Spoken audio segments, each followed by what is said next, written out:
Hello everyone, Aidan here. Back again to show you the newest version of the TEW Booking Tracker. So this time recently updated for the TEW IX. So pretty similar to the last video. I'm basically just going to show you how to set it up and then talk you through a bit of the functionality of the sheet, some of the changes that have been introduced and stuff like that, just to give you a bit of a flavour of how to use it and how to get the most out of it really. So obviously, first thing you're going to want to do is open up your game. So open up TEW IX. You can do this with a fresh save, but I've already got one open, so I'm just going to load this one up here. So just come through to here, and then as per the last few editions of this, what you're going to want to do is go to the settings menu in the game, and then select this option here. So create MDB file. Just click that. You should get this pop up, and then you can just create a file here. Let this run through. This should take a little while just to run through, because it's essentially compiling the database for you into a usable format. So just let this run through.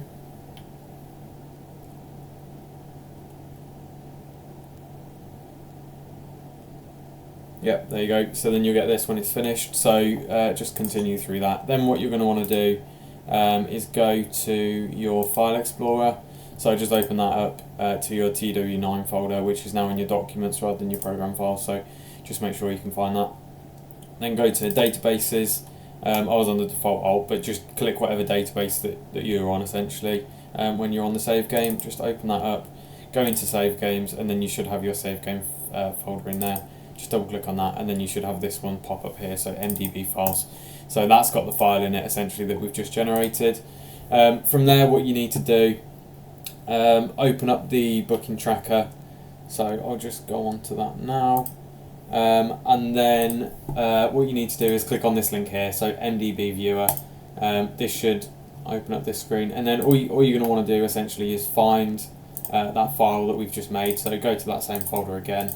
So I'll just click through here really quickly, and then you're going to want to click this and just click open, and then this will load in.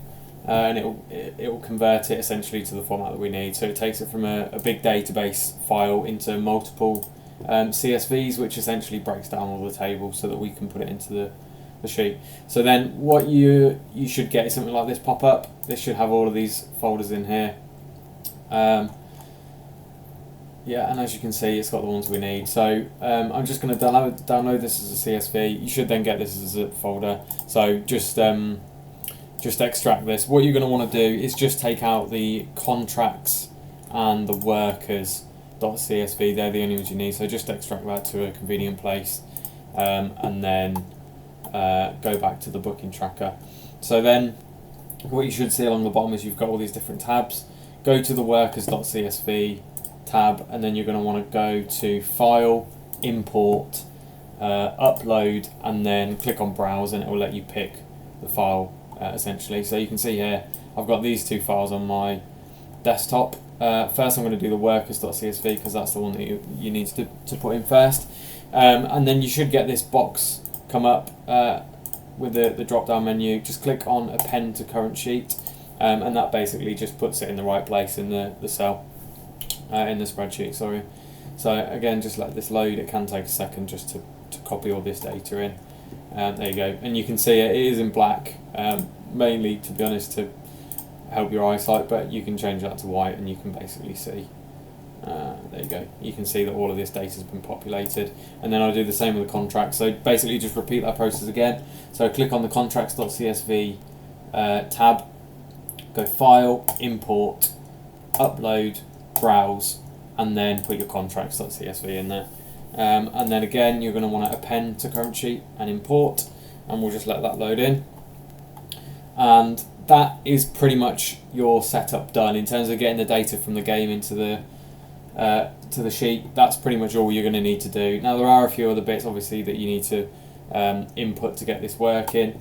So I'll take you over to the Sheet Manager tab, and you can see you've got all of this stuff. So ignore all of this for now. So anything on the kind of left hand side of the sheet, we're just going to look at this stuff here for now. So first thing you're going to want to do is you need to put your start date in. So in this case the game starts in January 2022, so I'm just going to put 1st of January 2022 in there, and then that sets the game date. Now what you can do if you've got an ongoing save, you can put the current date in, and it should update everything. So in terms of the ages of the wrestlers, when the contract expires and stuff like that, that'll keep it up to date. So just make sure you're putting the current in-game date in there, or close to it. Obviously you can change this over time and it'll do some of the calculations for you.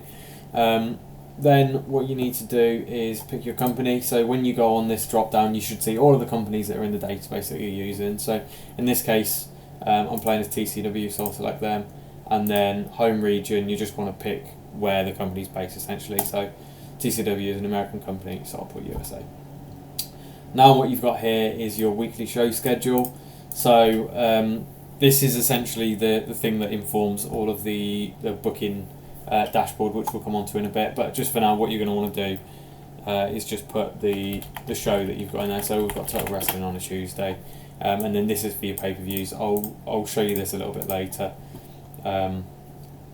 So that essentially gets it working. So now what you're going to do, you probably want to see that the roster's all kind of populated properly. So I'll take you over to the roster dashboard, and you should see all of this has come up. So this should look fairly familiar, to be honest. If you've used past versions of the sheet, a lot of the information is the same. The format's changed slightly, but for the most part, it's 99% similar to what I've had in the past. I guess the few differences that there are this time is you can do toggles for grades. So if I do that, then you can see it changes these numbers into the grades. There's also a secondary feature called relative grades. So this essentially works off the company's popularity. So if you put, I think TCW is 75. So if I put 75 in this box, you'll see some of the grades change. Obviously when that's empty, they're all A+, because it's basically, it thinks that everyone's a perfect compared to the company. Now I've got the 75 in there, if I turn this off, you can see that these grades change again. What this is essentially doing is scaling the workers' attributes to the size of the company. So if you think about it, we've got Aaron Andrews here. If I just turn these grades off for a second, he's got a popularity of about 82 in America, which if I turn off the relative grades and put this back on, is an A-. For TCW, that's actually an A+, because he's bigger than the company. He's kind of a bigger star relative to them. If I then change this to say a 50, you'll see a lot of these will change to A+, because relative to the company, they've got better skills than what they should for a company of that size, essentially. So they're the kind of people that you want to build around. But I'll put that by 75 for now. Now this is really useful, to be honest, just for kind of making sure that you've got guys that are able to help you grow. So you've got people, especially on the popularity, that are better than where you should be, essentially. So if you think about it, you're a 20 pop company, you've got someone with 50 pop, they're probably one of your biggest stars, and they're kind of one of the people that you want to build around. So that's what that does. I mean, in most cases you can just do it as a raw kind of grade, and that's yeah, you just untick this box essentially and it will reset itself to what they actually should be. Now the scaling system on these grades I think is pretty much equivalent to what it was back in TEW 16. So all the scaling should be the same. So I think it's 95 plus for an A+, and then it scales down from there, obviously down to 0 where you get an F-. So that's that. You've also then got, this was in the last one, but I've kind of expanded this so you can now do two sorts. So by default it sorts alphabetically by worker's name, but you can see if I untick this box, it should flip everyone upside down. Yeah, so you've now got Wolf Hawkins at the top. If I then do that again, you can see it flips back around. Now there is a little bit of script into this time, so it might take a little bit longer fractionally. You're talking maybe half a second longer than before to make this work, because it's not running off of formula anymore, it's running off of scripting. But essentially these are fully customizable, so you can click on this drop down and you've got everything in this sheet, and you can sort it. Now the only thing that I will say with the sorts is where you're using grades rather than numbers, I'll just wait for this to catch up with itself, there you go. Where you're using grades rather than numbers, it doesn't necessarily sort it in the right way. So you can see, for example, B- is technically ahead of B+ in the sort. That's just the way that the spreadsheet works. There's nothing really I can do about that while you're using grades to get that to work. So what I suggest is if you are using grades, sort by potentially perception, and then that allows you basically to I'll just wait for this to catch up again.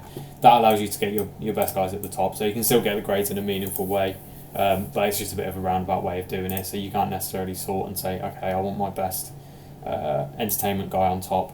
You can do it if you turn grades off, and then so you can go, here you go, we'll filter on entertainment, and this should put, there you go, 80 at the top, so there you go. Yeah, you've then got some other things in the sheet. So you've got their sex, their age, their height and their weight. So obviously with the new system in the game, this has been implemented, so you can now get the accurate weights and heights. You've also got their pay per month or per show. It will show you which way they're paid, how many years they've been with the company, and then when their contract's due to expire in game. One of the really good things about this version as well is you can see all of these filters here. So these are slicers. So essentially what these allow you to do is cut and filter the data. So say for example you want to look at only faces, so you can just go in here, click on this kind of filter icon here and just untick the options that you don't want. So if I just go faces, you can see it then filters out everyone who's not a face. Apart from, for some reason, 2 people there, 3 people there. I don't know why that's not working. I'll look into that and get it fixed. But yeah, these are basically useful for kind of for cutting and sorting your roster the way you want to, and seeing everything kind of on an aggregate level. If you want to get into the detail a bit more, and you want to see maybe 1 or 2 workers at a time, go over to the workers dashboard, and you can see again, this is probably pretty familiar. In fact, I don't think this has really changed much at all, other than the height and weight and the age kind of accurately calculating based on the real calendar and measurements that we've now got. So again, click on this drop down, you should see everyone who's in the company. So if I just select, for example, Aaron Andrews, and it will pull through all of his data. Just tidy that up. So all of his stats, all of his information, his bio, and what the sheet calculates as his overall rating, essentially out of 100.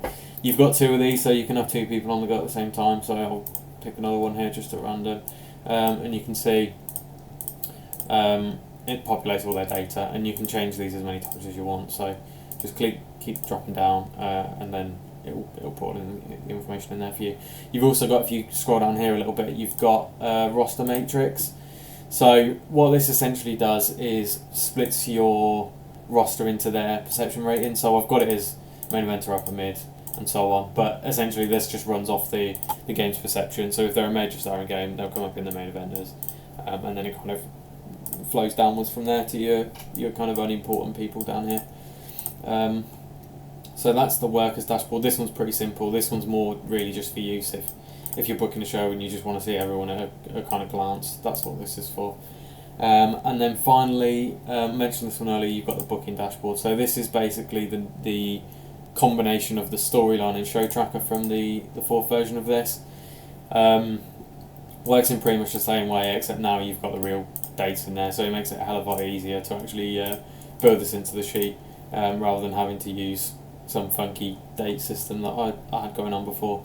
So what you can see here is you've got all of the shows that we've scheduled on the sheet manager along here, and for the storyline tracker along here this way, and then for the show tracker you've got the segments, so you can basically go in and book this. So I don't know, say you've got Aaron Andrews versus Jay Corn, for example. That's on the next show.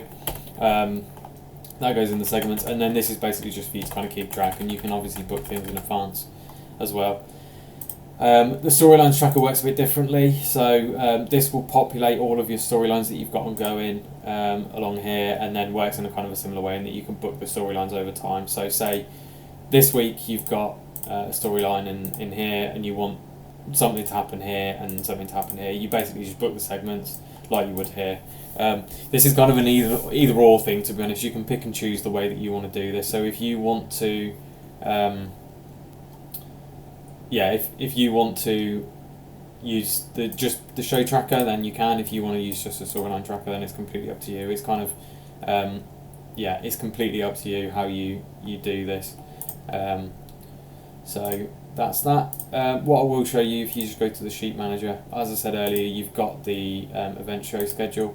So if I just come in here and say, I don't know, on the 31st of January, we're going to have an event called Alice in Wonderland, which is one of the ones that TCW have in game. If I then come back to here, it should, there you go, it should pop up here. So the only caveat with this is you can't have two shows on the same day, so you can't have a TV show and a pay-per-view. I think that's the same as in game, potentially anyway, so there shouldn't be any scheduling conflicts. So just make sure when you are putting the dates in, that is correct. And then just going back to the sheet manager, just to show you some other functionality. So you've also got all of this stuff in here. So you've got active tag team, stables, managers, champions, injuries, and storylines. So the storylines, like I said, feeds into the booking dashboard, and then all of this stuff feeds into the roster and worker dashboard. So I'll start off with the tag teams just to show you the kind of functionality on this. So what you're going to want to do is put the workers' names in this box. So I'll just use the same ones as I've been using just for ease. So say for example, this is one of your tag teams. You've got these two people in there, and it's called Tag Team 1, just as an example. Not very creative, but that's what we're going with. If you then go into the roster dashboard, you can see it populates this in the tag teams. So it populates amongst the people that kind of are in that team. Same goes for the stables, storylines, managers, titles. So whatever you put in these boxes, it'll populate in the other sheets. So again, just to show you this, if I do the same thing in here, so we've got Aaron Andrews, Jay Cord, and say in the stable we've also got Greg Gage in there. This is stable 1, and then just to go back to the roster dashboard, you can see that also populates in the people as well. So you can have people not in teams but in stables, and vice versa. So it's pretty flexible on what you can do. Also, it's the same for managers. So again, just put your worker in here, and then put, I don't know, say for example, Paul Heyman's time for TCW, which obviously different universe, but just because it was the first person that came to mind. Again, coming back to here, that pops up there. So champions as well works in exactly the same way. So I think J Cord is TCW champion. Go back to the dashboard, and there you go, that pops up. Now the storylines work a bit differently. So obviously, like I say, they do go into the roster dashboard, but they also have a functionality within the booking dashboard. So again, if I put a name in here, so it's Aaron Andrews versus Jay Cord, and that's the kind of big story that I'm running with. If I then go back to the booking dashboard, you can see that doesn't work. Again, so I'll get this fixed up, but essentially what it should do is populate along here. It will work by the time this video is released, but I guess that shows you the functionality of doing it, and also some of the problems and teething issues that go into making this. Again, to get the worker's name to populate in the roster dashboard, just put their names in here in the same format. So you can do this in any way as well, as long as there's no typo in the worker's name. You can do it like this, you can do it on a new line like I did, or however you kind of prefer to do it. As long as their names are kind of featured in this box, then it should all populate in. I think that's everything to show you for this. I guess the only other thing actually that I didn't show off in the roster dashboard is this in-ring only toggle. So if you toggle this, then it basically filters out any road agents, referees, personalities, or anything like that that are in there. But other than that, I think that's everything. So yeah, just make sure you read through this before, because it's got some useful information, some common pitfalls that people kind of fall into when they're trying to set this up, some issues. But other than that, enjoy the tool. Any issues, obviously get in contact with me and I'll help you out. But other than that, enjoy. Thanks guys, bye.